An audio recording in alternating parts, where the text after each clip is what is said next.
कधी विचार केला आहे की एका साध्या शब्दात अख्खं जग, त्याचं विज्ञान आणि तत्वज्ञान दडलेलं असू शकतं? आज आपण असाच एक शब्द उलगडणार आहोत. तो आपल्या रोजच्या ओळखीचा आहे, पण त्याच्या आत एक अद्भुत विश्व सामावलेलं आहे. आणि तो शब्द आहे डोळा. हो, अगदी बरोबर. आता असं वाटेल की यात काय एवढं विशेष आहे, पण कल्पना करा, एकाच शब्दात जीवशास्त्राची गुंतागुंत, भाषेतील रूपकं आणि संस्कृतीचं सार एकत्र सापडलं तर. चला तर मग या शब्दाच्या खोलात शिरून त्याचं रहस्य जाणून घेऊया. बरं, सुरुवात अगदी सोप्या गोष्टीपासून करूया. डोळा म्हणजे मराठी भाषेतला आयसाठीचा शब्द, हे तर आपल्याला माहीतच आहे. पण थांबा, ही फक्त ओळख झाली. कारण खरं तर डोळा हा फक्त एक अवयव नाहीये, तर तो जगाकडे बघण्याचा एक संपूर्ण दृष्टिकोन आहे. चला तर मग आपला पहिला भाग, जगासाठी एक शब्द. म्हणजे बघा, आपला हा सगळा प्रवास या एका शब्दाच्या दरवाजातून सुरू होतोय. आणि हा शब्द आपल्यासाठी एका पूर्णपणे नव्या जगाचा दरवाजा उघडणार आहे, ज्यातून आपण आज डोकावून पाहणार आहोत. आता वळूया दुसऱ्या भागाकडे, प्रकाशाचं जीवशास्त्र. म्हणजे आता आपण शब्दांवरून थेट त्याच्या भौतिक रूपावर येतोय. डोळ्याचे मोठे मोठे अर्थ समजून घेण्याआधी तो प्रत्यक्षात काम कसा करतो हे जाणून घेणं महत्त्वाचं आहे, नाही का? म्हणजे आपल्याला नक्की दिसतं तरी कसं? ही जी पाहण्याची प्रक्रिया आहे ना, ती वाटते तेवढी सोपी अजिबात नाही. उलट खूपच गुंतागुंतीची आहे. होतं काय की सगळ्यात आधी प्रकाश आपल्या डोळ्याच्या बाहुलीतून आत येतो. मग आपल्या डोळ्याच्या आत एक पडदा असतो, रेटिना. तो या प्रकाशाचं रूपांतर थेट विजेच्या संदेशांमध्ये करतो. आणि मग आपलं काम करतो मेंदू. तो हे सगळे संदेश एकत्र करतो आणि त्याची एक स्पष्ट इमेज तयार करतो. आणि हे सगळं कधी होतं? तर अक्षरशः एका क्षणाच्या आत. आणि या प्रक्रियेचा वेग किती असेल, काही अंदाज? ऐकून खरंच आश्चर्य वाटेल. आपला डोळा एका सेकंदात, फक्त एका सेकंदात तब्बल 1 कोटी व्हिज्युअल माहिती प्रोसेस करतो. अविश्वसनीय आहे हे, नाही का? म्हणूनच तर म्हटलं जातं की डोळा हा निसर्गाचा एक खराखुरा चमत्कार आहे. ओके, तर आता तिसरा भाग, मनासाठी एक रूपक.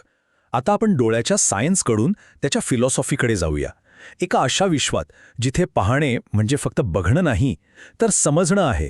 हे कधी लक्षात आलंय का की आपण पाहणे हा शब्द दोन वेगवेगळ्या अर्थांनी वापरतो? एक तर सरळ सरळ पाहणं, मला एक झाड दिसतंय, पण दुसरं म्हणजे मला तुझं म्हणणं दिसतंय. आता इथे झाडासारखं काही दिसत नसतं, बरोबर? इथे दिसतंय म्हणजे मला तुझं म्हणणं समजतंय. म्हणजे पाहणं हे आकलनाशी जोडलेलं आहे.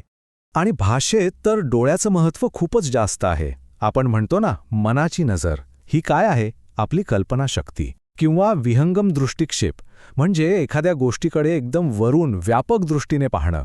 डोळ्याचं पातं लवतं न लवतं तोच, म्हणजे एखादी गोष्ट किती पटकन घडली. आणि जेव्हा दोन लोकांचं मत जुळतं तेव्हा ते एकाच नजरेने पाहतात. ह्या सगळ्यावरून एक गोष्ट तर नक्की कळते की डोळा हा फक्त बघण्यासाठी नाहीये, तर विचार आणि समजुतीसाठी सुद्धा किती महत्त्वाचा आहे. आता येऊया चौथ्या भागाकडे, शक्तीचं प्रतीक.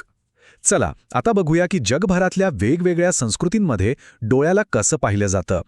आणि हा भाग खरंच खूप इंटरेस्टिंग आहे, कारण इथे डोळ्याचे अनेक शक्तिशाली अर्थ लपलेले आहेत. डोळा हे खरं तर एक ग्लोबल सिम्बॉल आहे. काही संस्कृतींमध्ये सर्वसाक्षी डोळा म्हणजे देवाची नजर जी सगळं काही पाहते. इजिप्तमध्ये हॉरसचा डोळा हा संरक्षणासाठी ओळखला जातो. आणि आपल्याकडे दृष्ट लागण्याची कल्पना तर आहेच. डोळे हे आत्म्याचा आरसा आहेत असंही म्हणतात, कारण ते खरं खोटं सांगतात. पण मग दुसरीकडे चंचल नजर ही फसवणुकीचं प्रतीक मानली जाते. म्हणजे बघा, श्रद्धा, भीती, आशा ह्या सगळ्या मानवी भावनांचं किती शक्तिशाली प्रतीक आहे हा एक डोळा. चला आता आपण शेवटच्या टप्प्यावर आलो आहोत, भाग 5वा, पाहण्याचा एक नवीन मार्ग. आतापर्यंत आपण डोळ्याचं सायन्स पाहिलं, भाषेतील रूपकं पाहिली आणि संस्कृतीतील त्याचं स्थानही पाहिलं. आत्ता वेळ आहे या सगळ्या गोष्टींना एकत्र जोडण्याची. तर मग या सगळ्याचा नक्की अर्थ काय? आपण सुरुवात कुठून केली होती? एका अगदी साध्या, ओळखीच्या शब्दापासून. एका शब्दापासून आणि पोहोचलो कुठे? तर पाहण्याच्या एका पूर्णपणे नवीन दृष्टिकोनापर्यंत. जेव्हा आपण डोळ्याला या सगळ्या बाजूंनी समजून घेतो, तेव्हा जगाकडे पाहण्याची आपली नजरच बदलून जाते.